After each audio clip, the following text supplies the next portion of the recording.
Dear Clash Guides, I confess my emotions have been a mess. Cause you changed everything we ever knew.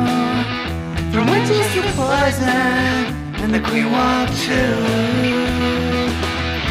Whoa, I've been wrong, I was wrong. Been at town all night, way too long. Getting hogs and Valkyries. I'll push that button and believe in you again. Welcome to episode 90 of Pineapples and Thorns. I'm Kat, and today I'm joined by a very special guest, StormRider. Many of you know him. He's co-leader at Red Thorn, and he's been a guest on the show and other pods over the years. His voice is instantly recognizable. What you may not know about him is that he's also an amazingly talented musician, and we'll talk a little bit about that later. Welcome, Stormy. Oh, thank you, Kat. It's a pleasure to be here. Thank you so much. I'm so glad you could join me today. I'm just going to run through a little bit of CFF news, and then we'll dive into all the topics we have. Awesome. So a little recap. We did a podcaster swap. You may have noticed that the last episodes of Pineapples and Thorns, Clash Tours, Reddit Talks Clash, and Inside Clash all seemed a little mixed up. Mass confusion. That was because the hosts of those shows, C-Note, Trample Damage, Cool Rick, Liam, and Sam, and I, all swapped shows. Thank you so much to Cool Rick for coming up with the idea, and thank you to all the hosts for being great sports and putting together some fun episodes for you all. And hopefully my singing wasn't too painful for everybody. For my part, doing Inside Clash gave me a real appreciation of how difficult it is to put out a podcast on your own with no co-host or guests.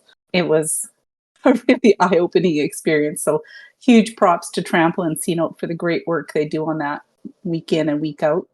A little bit of CFF news. Majarian Army is rebooting their monthly 50v50 wars. I hopped over to participate and we won. Those are always great fun, and they have them open to Town Hall 15 and 16. So keep your eyes open for the next one. And Red Thorn is coming up on Win 700. Amazing to think we've come so far in a relatively short number of years. We'll probably put together a fun event for that. And the Rated is currently 8 wins away from a spin for War Win 500. And 2 years ago, the Rated was pretty much dormant, and now it is completely full. I have adjusted how I am running things over in the Red Thorn group. Fuzzy has lead at the Rated now, which takes a huge load off of my shoulders, and he's doing a fantastic job, along with all the leadership team there. Penn, Joel, Ghost, Scallywag, and Insom. Kudos to them all. And we're planning a 50v50 war for the Rated as well for that special spin. So hopefully get some guests over for that as well. Nice. And as of this recording, we are coming up to the end of a Trojan War at the Rated in celebration of Wolfblade's birthday. We've got a lot of friends and family that came over to join us for that celebration. It's going to be a little bit of a tough one because we matched a really good clan, Short Bus Gaming, and they've perfected us already. So we've got our work cut out for us. No. So we're about 2 hours out from our attacks, and hopefully we can perfect them back. But if not, it's a lot of fun either way. So happy birthday, Wolfblade. Thank you to everyone for joining us for that.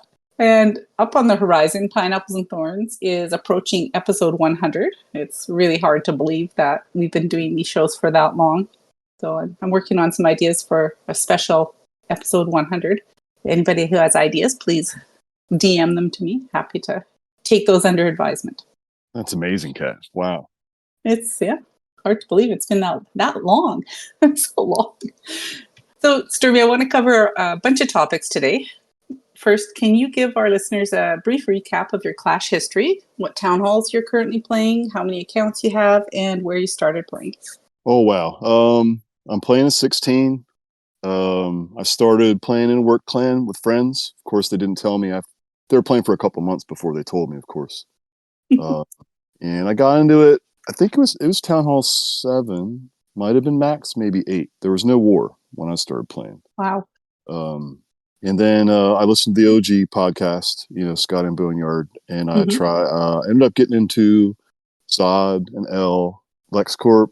Then I took a brief break, and went on the Dark Contingent, and then Holograves. Hmm. And from there, we ended up here in Redthorn. I'm not playing all my accounts. They're pretty much placekeepers. I'm only playing the one anymore. I kind of let Yeah. everything else go, unfortunately. It is hard to play multiple accounts these days, it seems. I don't know why. We used to have so much time for them in the Yeah, good old days. you're definitely right. It seemed like there used to be more time, 100%. So yeah, I'm only playing the one, and I better focus on that. I need to finish walls, let alone all the Get those equipment. walls done. So, we've been playing Clash a long time together. Hmm. Clash we're coming up on the 12th anniversary of Clash, and I think we've been playing close to 10 years together. Yes, I You know, believe it is around 10. so I thought we'd talk a little bit about how we each stay motivated about, the game and playing. Sure. We've both been involved in running and collating clans and managing the Rated and Redthorn within the CFF, and Hmm. you know, how do we find time to play the game?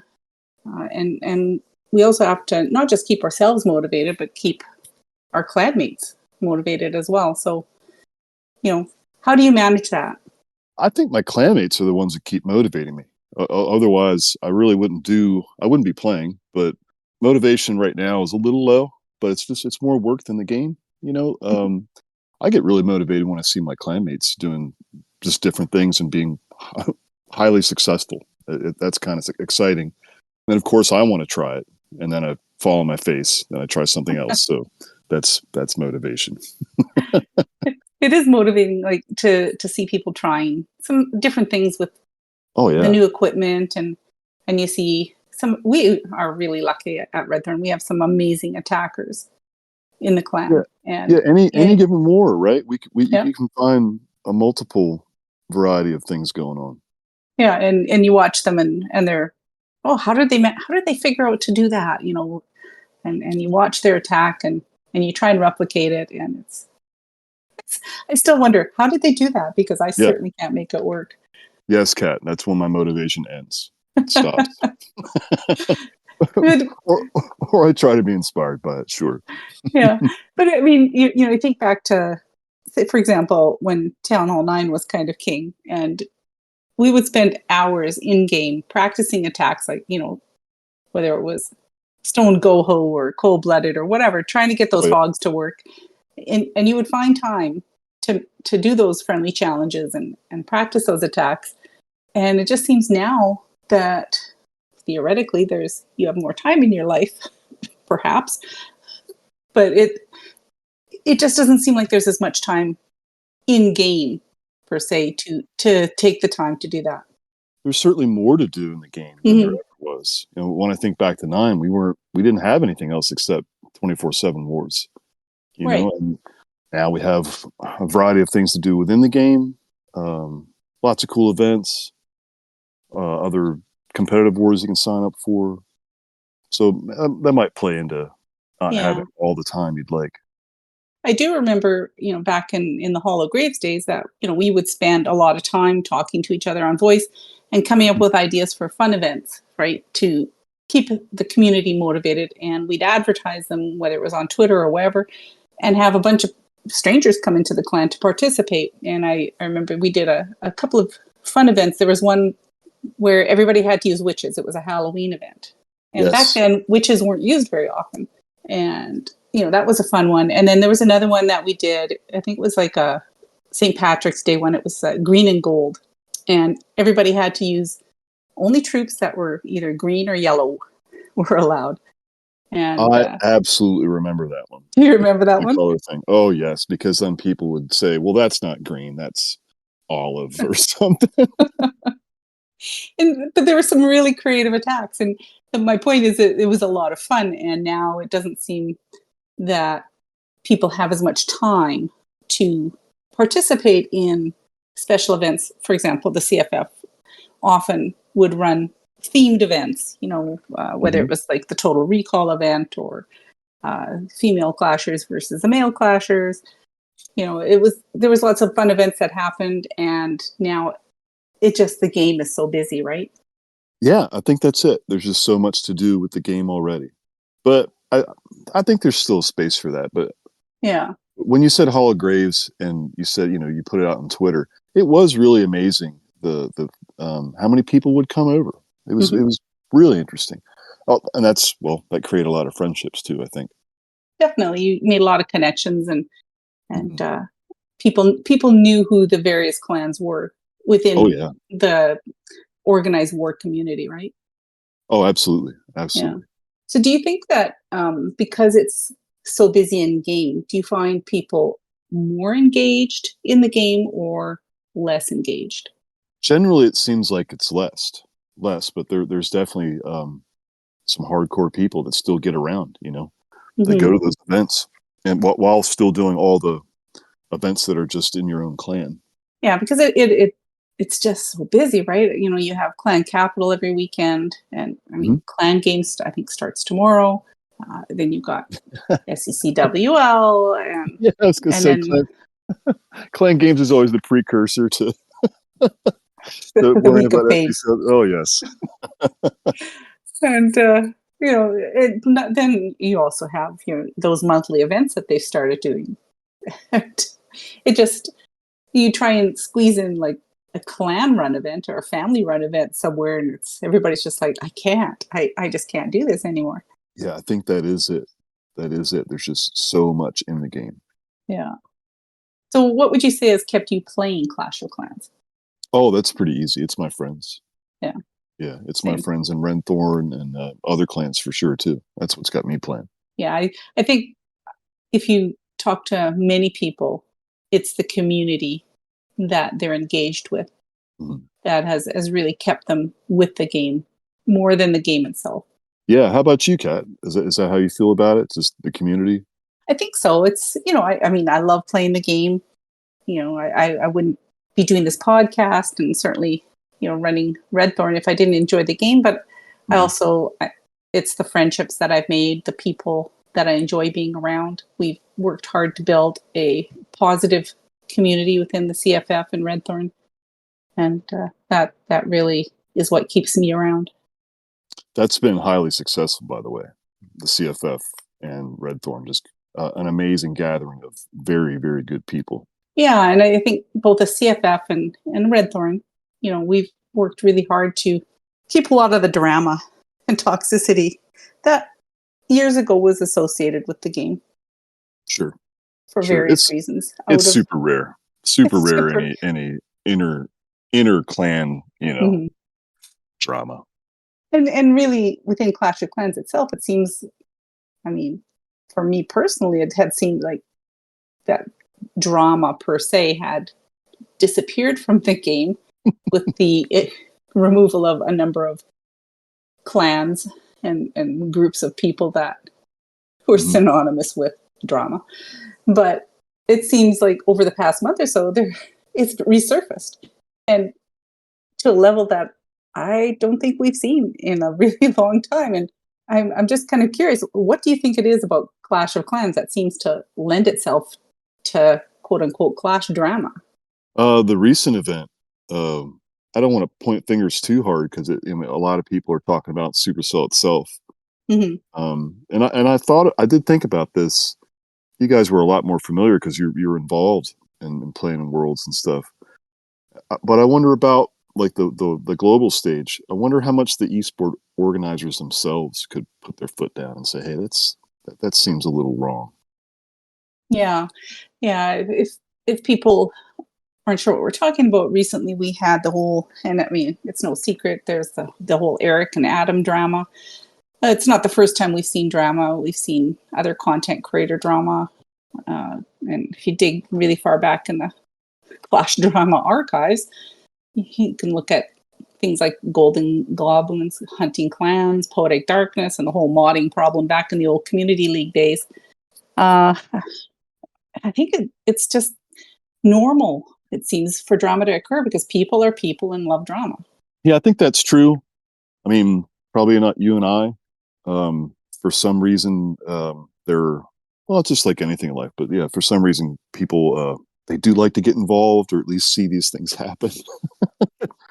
there's a lot of fantastic people in the competitive community, that don't want anything. They want to do with drama. They want to, go in and they're very professional about their teams and attacks and everything. But it just seems like the competitive community in general, because especially now there's money involved and prestige, that sort of thing. It just seems to, you have your fans who of course get very passionate about their teams and their favorite content creators. It just seems to lend itself to that, I think. Yeah, that was something I thought about too, was the content creators during this this episode. Yeah. Are people afraid to say things? I would say some of it's just healthy criticism. You can just take it as, oh wow, we didn't think of that. Maybe we should change that. But Yeah. it seems like people just didn't want to talk. Well, stop Yeah. talking about it. Actually, exactly. I know. I think there needs to be open lines of communication. Whether it's the people in the content creator program with Supercell itself, both groups should be able to have a conversation with each other about concerns without having to worry about being kicked out of the program just for voicing concerns, right? Oh, I agree. I mean, that's any business model. You would welcome nearly free critique if you're trapped in your own bubble, like as big as they are, and someone says, "Hey, I don't think this is a great idea. I think you're going to get some very unhappy players." And there's several things. Yeah. Yeah, I think a lot of the content creators do have a direct line to the player base, right? They have their fans and the people who interact with them in their programs and on their Discord servers, etc. And so they should feel free to bring those concerns and their own concerns to the game developers and say, and the people running the game, and say, look, that we have an issue with this and the way that it's perceived that you are doing this, without having to worry about being stripped of their creator codes. And I'm not saying I support one side or the other. I'm just, trying to see it from both sides. I completely support the content creators, because if you think about a game, I think the greatest mobile game ever created. I mean, it's arguably, or the longevity of it is incredible, right? Incredible. Definitely. Things shouldn't go on this long. No. And maybe they're struggling with that. I don't know. Yeah, it's hard to say, because I don't think, going back to things that have been said in the past, that Supercell expected this little mobile game to last as long as it has, and it seems like they've brought in a new development team who are kind of finding their way through the game. The Clash community is very passionate about the game itself, and I'm not sure that the current group of developers understand exactly the love that people have for the game and the passion for the community that is there. That's a really nice way to put it. That they don't understand the passion. The thing is, it should tell you right off the bat, I think, that this game survived for this long with people that really love this game. And I think part of it's change. The players always adapt to what's going on. They find new ways to make it fun or beat a new defense. It's the community is remarkable. I think far so than I'll just say it, far so more than the developers. Yeah, and when you look back to even the old community leagues that whether it was CWL or NDL, MLCW, those are all started by players. They wanted to get more out of the game, so they took what Supercell had given them, and they figured out how to do things. The old matching by war weight stuff. War weights, yeah, goodness. I mean, that was people sitting down, doing the calculations and trying to match another specific clan. And when it worked, it was fantastic. When it didn't, you just kind of went, oh, well. Yeah. So but when it did happen, it was magical when you got the matchup. Yeah. But that was all stuff that the community did on their own. And Supercell finally took note, and they came up with SCCWL and friendly challenges and friendly wars, that sort of stuff. So, there needs to be that communication between the groups, I think. And communication is so key. I agree completely. Yeah. I agree. I think they should listen a bit more. So it really seems to me that Supercell, and in particular the Clash team, is struggling with how to enforce their rigid terms of service fairly across the game. And this relates back to the drama that was happening in the World's qualifiers. There were teams that had players banned, and then they were reinstated because Supercell basically admitted that there were so many people sharing accounts and breaking terms of service that if they enforced the bans, that they wouldn't be able to put on Worlds this year because they wouldn't have enough teams. So, real or not, there's a definite perception that there's one set of rules for the favorite pro teams and players, and then another set for the rest of the Clash community. And what do you think they need to do? Do they need to just revamp their terms of service completely, or do away with esports until they can figure out how to enforce the current ones? It seems like they need to have a conversation with the community and the esports organizers. That's just me from the outside looking in. If you look at a large tournament, how else would you do it if you just had some type of drama? You want to come out with some type of statement and say, hey, we're looking into this. We understand the perception. That's what you would say. Like you said, real or not. But the perception is that something was very unfair here.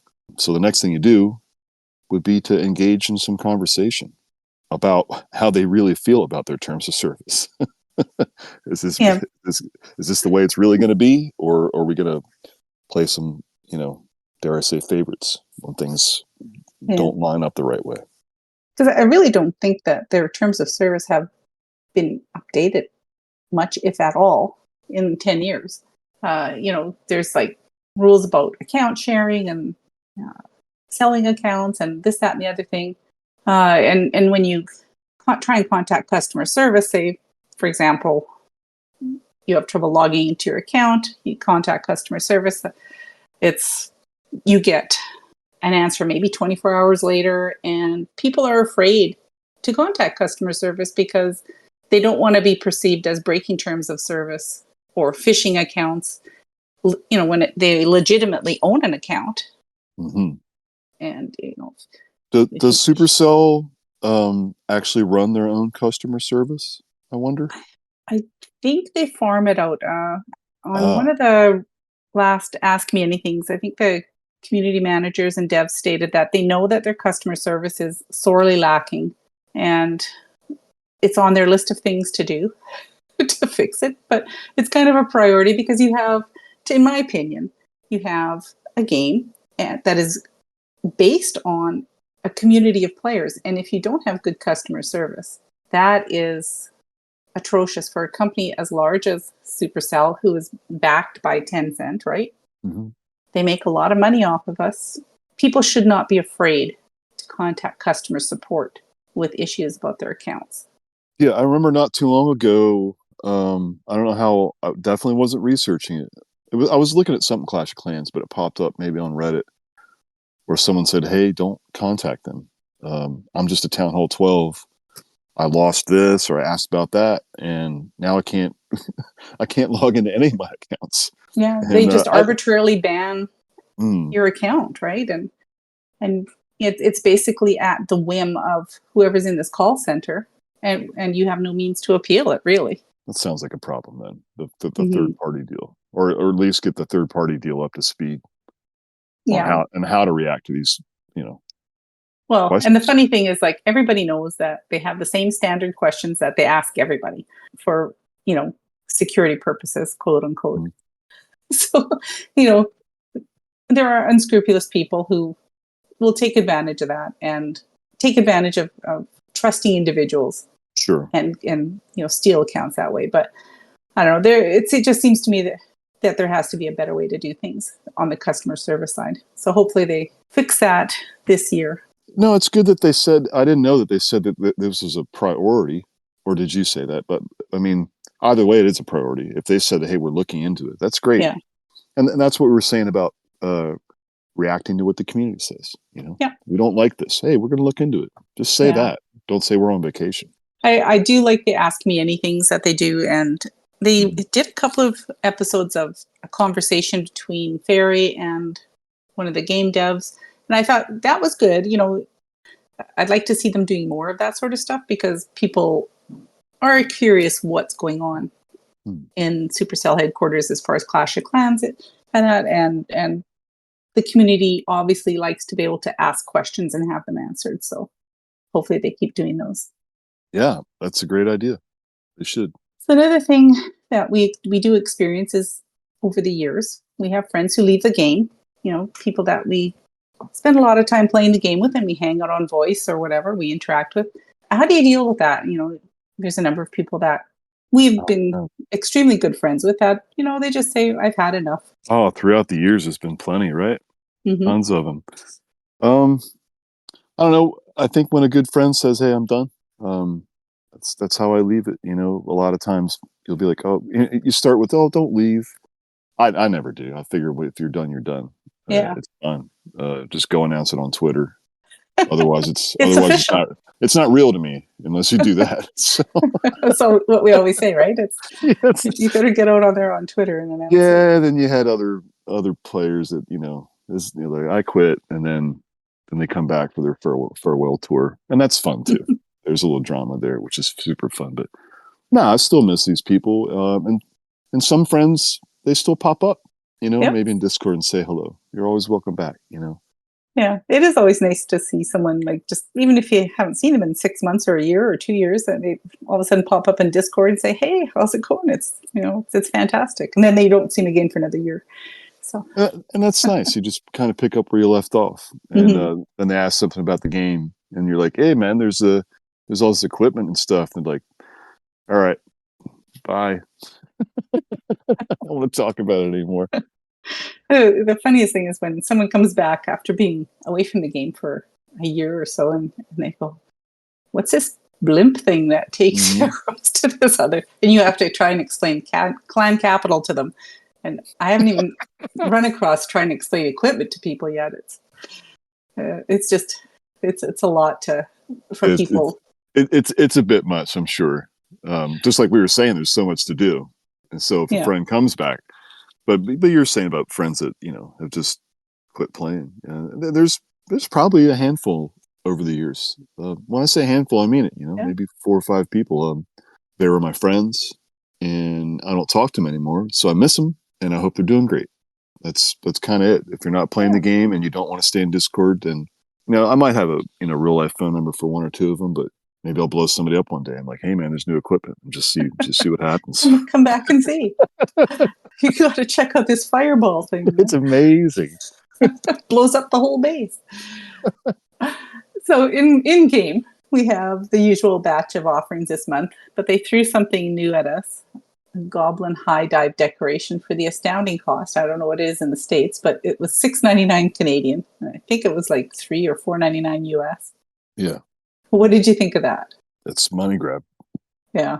I mean, they said it was interactive. I haven't seen it doing any interacting. This goblin diving into a pool. Do you mean like by putting your finger on it, it would do something that's interactive? I think so. Yeah. You have to do a little bit better. Yeah. Yeah. Now, if they brought back that original dragon statue decoration, then I would talk to them, and I would gladly shell out $6.99 Canadian for it. Oh, that one. That'd be a tough The one decoration I never bought back in the day. You long for it now. I long for it. I was so stupid. I don't know. Yeah. So. Did you purchase any of the skins or scenery for July? Why or why not? No, I did not. They have enough of my money. Fair and enough. some of the scenery is great. I have enjoyed buying scenery over the years. But I wasn't really into it this time around. I know it's more of they call it Clash Games. It's like an Olympic theme, right? Mm-hmm. And the scenery is very nice. They did a lot of work on it. It's very detailed. I did not purchase the scenery, and I did not purchase any of the extra skins. Oh wow! I bought the gold pass on 2 of my accounts. I did not buy it on my third 16, which I normally buy it on all my big accounts that I actively play, right? Mm-hmm. And I just said no. I'm not buying the gold pass on my other 16. It's pretty much max except for walls. I don't need the 1 gem donation that badly on that account. So that it kind of reflects how I feel about the game right now in terms of I'm having to spend money on event passes and gold passes, and I'm kind of thinking, do I really need to 1 gem donate to people all the time? I don't, and I don't need all these extra skins and sceneries and stuff like that. I need ore. Right. So if I'm going to spend money, perhaps I'll just buy the event pass each month and try and build up my equipment. So Supercell has also said that 2024 was the year of the main village. Do you think they followed through on that promise? I don't want to be negative about it. The year of the main village. I don't think it was. No? No. I mean, Why do you there's say that? plenty of changes though, right? Mhm. That's not entirely fair. There's plenty of changes. I don't know. I think I'm still reeling from the changes, where I can't formulate a good opinion on whether it was the year of the main village. Maybe, perhaps it was. They did leave a few things alone, and I was happy about that. Yeah. Well, perhaps it was like too much shoved down our throats at once in terms of all this equipment. We had Town Hall 16, and then we had troops and nerfs to troops and equipment every month and epic equipment every month. Oh, the equipment alone is Yeah. a whole nother pretty engaging scenario. I mean, there's a lot of things going on, but there's a lot going on. Yeah, like, I'm not sure that they should have introduced all these different equipments at the lower town halls. I ran a Town Hall 9 war in KGH the other day, and at the end of it, on my max Town Hall 9, there was a person with non-max heroes and troops, Mhm. and all his troops died except for 1 P.E.K.K.A. and his queen, and there was half the base left, and he used the giant arrow on the base, and he tripled me. Whoa, that's And I'm like, crazy. how is this even happening? You know, so it made me sad because Town Hall 9's always been near and dear to my heart. I know that. And people always used to say how broken it was with witches. Well, let me tell you, it's certainly broken with the hero equipment. There's no hope now for that town hall. Did you feel that that was? Did you feel that that was very skillful? Like the way No, no, just kind no, of. it was he quaked open the base and just kind of threw a bunch of Valks at it, and he had a P.E.K.K.A. that kind of walked on the outside of the base, and the queen happened to go the other way. And he got very lucky. Wow. And yeah, it was just, like I said, all his army died before it even got halfway across the base. I kind of sat there and watched this. And I went, no, there's no way this triples. Oh, yes, it's going to. Mm. So do you think, because 2024 is almost over, in gaming terms, do you think that next year they're going to focus on clan capital and builder base? And how do you feel about that, if so? Well, I've always been a fan of if they focus on the actual main game. You've heard me joke many times about, I didn't need a tunnel to another builder base. And I still feel that way. I just do. And I think I do have some friends that enjoy it. I'm not going to say it's not enjoyable. And we go back into the time thing. I'm just not really interested in it. Clan capital can be fun, and the benefits are great. Yeah, personally, I'd like to see them focus more on clan capital and builder base. Oh yeah, if I could choose, clan capital, they could just get rid of the builder base. I don't mean to be harsh to my friends that like it. I just the only time it's good is when you're doing clan games. That's it. This is true. We'll be doing a lot of builder base in the next few days. Mm-hmm. I think definitely as far as clan capital goes, they have kind of fallen down as far as adding content to that side of things. For they build up these new ideas so much, they hype them up, and then they kind of put them to the side and forget about them. And I know they've got lots of things in the works, and so they say, but here we are in multiple clans sitting on max clan capital, and we're looking for places to go dump our capital gold. Most of us have maxed our 16s, other than maybe a few walls here and there. So I don't know. That's a really good point about capital, though. If we're going to another clan to dump off resources, that's a kind of a tell there that they should work on. Yeah, they need to add some more content for that. Mm-hmm. We're expecting Town Hall 17, hopefully sometime around the end of December, if they stick to their promised schedule. I know you're so excited. What do you think they need to do to make 17 a town hall that will please the majority of the players? Let's face it, 15 and more so Town Hall 16 even has been a disaster for them. They've strayed from their time-tested model of balance for both of those town halls. 15 was too difficult for many, and 16 has been said to be too easy. What do they need to do differently? Oh, balance it. Just like right now, the state of the game is great. I think it's good, even with some things that we're all annoyed with, let's say root riders. But there's been success with other troops, so that's great. So if we go into 17, I don't know what they're going to... Obviously, the town hall has to change, right? Yeah. It's going to be 17. So what are you going to do with that? That's where they could get really creative and make people maybe excited. I mean, don't do something like, well, the bomb is bigger and the poison's longer. That's not going to make anybody happy. Do I have a great suggestion? No, I don't. Bring back the Lavaloon. Let's go. But start with the town hall. Make it do something like maybe. Oh gosh, maybe the town hall would release troops or something. That'd be kind of cool. That's never been done. The town hall goes invisible. No thing. Bring back the shrink trap. I don't know. No, those are things I don't want to see. Shrink traps. No.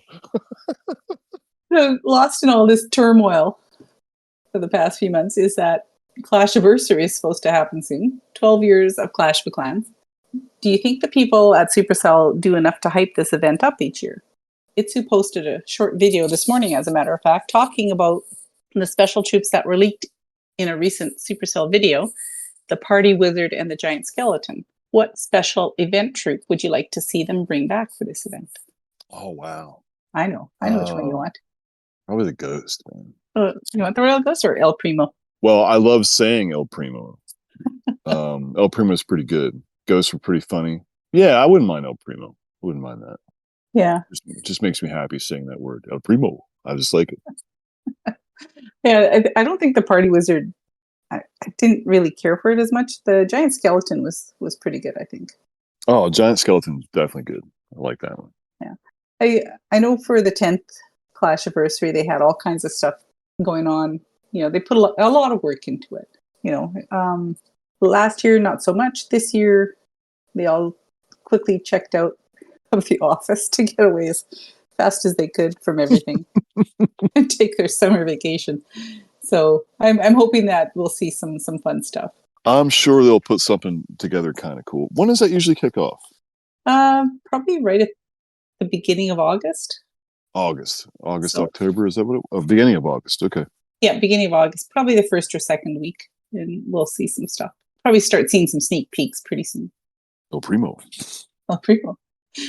And July also is bringing us another round of clan games. For those of us who are max 16s, there's not a lot of motivation to max clan games other than habit and a chance to get some gems. Do you think it's just time for Supercell to combine clan games into their monthly event or come up with something a little bit different? Combination sounds good, actually. Yeah, I mean, without putting ore into clan games, people have said multiple times, what's the point of me doing them other than to say that we max games in the clan? That is the elephant in the room. Put ore in the clan games. Do it. I've seen. There's no reason not to do it except to be really greedy with people's time and money. Put that in clan games. 100%. Yeah, and a decent amount too, not some kind of paltry 100 purple ore or something. I agree completely, and I'm sure other people have said that. Not me. I mean, I've talking with our friends. I mean, that's a given. It should be in clan games. To participate, you should get some stuff. Yeah, and what surprises me is that they haven't come up with some kind of a rune of ore or a book of ore, something that will give you a certain amount of ore to complete one level on a piece of equipment or something. I think that might be incoming. I would suspect something like that. I hope so. I think that would make a lot of people happy. Mm-hmm. So I indicated at the beginning of the show that you had a musical history, Stormy. You want to tell us a little bit about that? I know Oh, music is a passion of yours. it is. I love music. Everybody knows that. It's talked to me. It's been a long time though. I still play a bit. No, Play a little guitar. Still looking for good music all the time, or old music that I enjoy. yeah. Uh, You have a number of guitars. yeah, I got a couple. And Maybe you too, maybe played too for many. us on voice Yeah, I chat. used to, right? Yeah, Yeah. I used to. A little acoustic here So and there. what people don't know is that you were part of a band that toured with some fairly well-known groups, and that you guys have an album that people can listen to on Spotify. You want to talk to us about your Yeah, band a little bit? yeah. I think Spotify was definitely after iTunes, but I'm Hmm. thinking this was 2002. Malvado. I was in lots of bands before I ended up in that band. It's a great And album, by the way, folks. oh, thanks, Kat. Thank you very much. I'm still pleased with it. I don't listen to it very often, but when I Well, you do, I'm like, co-wrote yeah, some of the songs as well. uh, yeah, yeah. I did a lot of lyrics, a lot of writing. I played bass in that band. I've always played guitar since I was probably, I don't know, I want to say sixth or seventh grade is when I picked it up. But in that band, I played bass. But yeah, there was a lot of progression just getting to there. It was just a great time of my life. I never thought I would play music at a level like that with people that were just that good. Like there's still some of my dear friends, and I think two of them are still out there working pretty hard. Nice. Um, yeah, touring wise, I never toured with big ones, but I definitely played some big shows with big ones, and Mhm. sometimes the national act, like if they were around. Say York or Lancaster, Pennsylvania, we get to go play the shows again, which was always great. And I did a couple large festivals, which again, I never thought I'd do stuff like that. Do you have a favorite memory that you'd like to share with people? Oh wow. I shouldn't. Oh, I guess I have to drop a name. Funny. I think it's funny. I think it's really funny. The Chameleon Club in Lancaster. We got a call to open up for Stained, Oh, and nice. I'm thinking it was a Thursday or a Friday, something like that. And they were just coming off. I knew they were on tour with. It was their first big tour as well. They were out with Korn, and I got there early, like I always did. I'm in the dressing room. My stuff was on the stage, and Aaron Lewis came in, the singer from Stained. Very nice guy. He just said, "I'm Aaron," and we hung out. And eventually, everybody, all the bands got there. I think there's 3 bands on the bill that night. And anyway, it's dressing room, which is at the Chameleon Club. It's right behind the stage. There's literally steps from the dressing room that go right to the stage, so it's kind of the place to be. And there's a refrigerator, of course, which had beers and a deli tray. And I'd already snagged a couple beers, but I remember my drummer getting there, and somebody came in the room really just yelling, very irate. I looked over at my drummer. All I could see was his long hair and his back and his butt sticking out of the fridge. Like he was literally eating off the deli tray that was Oh for my God. Stained. Yeah, he's like actually eating food out of the refrigerator without like taking it out of the refrigerator. It's so funny. Oh my So God. everyone was thrown out except for me.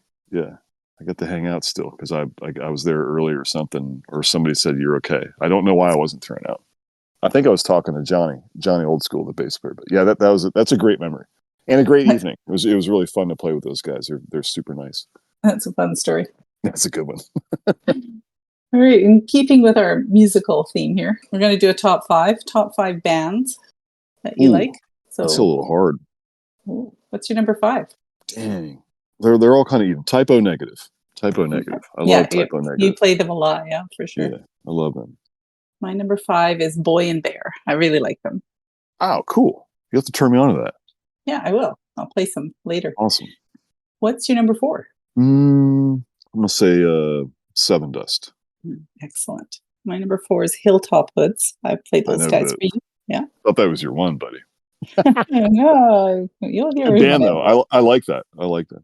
What's your number 3? Alice in Chains. Mm-hmm. My number 3 is U2. I've started listening to them again, and I really like them. That's solid.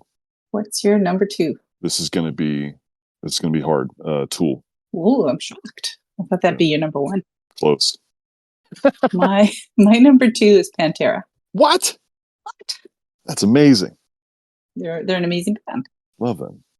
Yeah, I really like their old stuff. What is your number 1? Soundgarden. Not Nickelback. Oh, no. No. Magnus will be so disappointed. No. My number one is What's your Tool. number one? Tool, yeah. I listen to more Soundgarden than I do Tool. It's funny you mentioned Nickelback because I know everybody loves to mess with me about Nickelback. They do.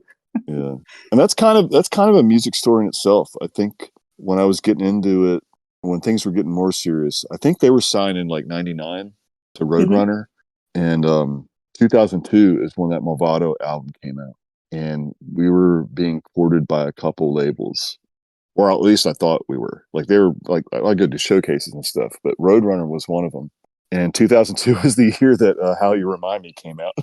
Oh my God. And we sounded nothing like Nickelback. I'm like, we're done. We're done with Roadrunner. That's funny, though.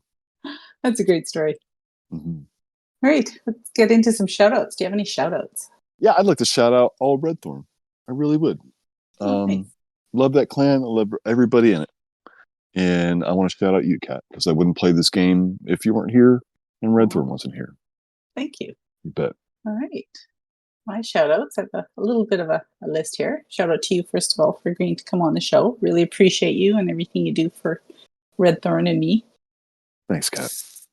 Shout out to Wolfblade over in the Rated. It's his birthday today. Happy birthday. Happy birthday, buddy. And shout out to all the content creators like Trample Damage and Itsu and Judo. Oh, yeah. All these positive and helpful people. Really wonderful, great content that they put out. Give them all a listen and watch their videos. Listen to Trample's podcast and support them by using a creator code if you purchase anything in-game or in the Supercell store. And that's it. Thank you everyone for listening. The CFF is a family of clans who love to play various games such as Clash of Clans, Clash Royale, and others. You can send questions or comments to us on Twitter at RedthornCOC. To get more information on our clans, events, and podcasts, join the CFF Discord at discord.gg/clashfiles. Dear Clash Gods, I confess my emotions have been a mess. Cause you changed everything we ever knew. From witches to poison and the Queen Walk too.